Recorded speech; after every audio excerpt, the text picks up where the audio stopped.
أعوذ بالله من الشيطان الرجيم. بسم الله الرحمن الرحيم.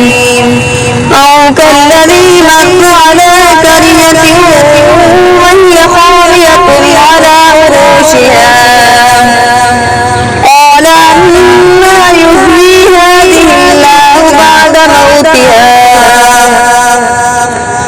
فأماته الله 100 عام ثم بعثه قال كم لبثت؟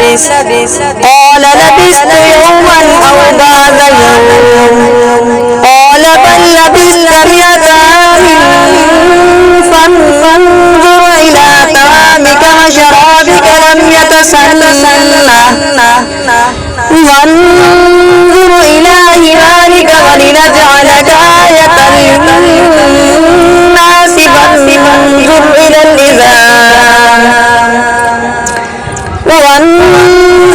العظام كيف ننشزها ثم نكسوها لحما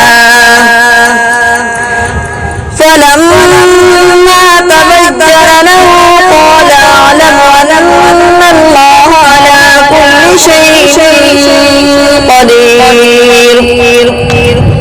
صدقت يا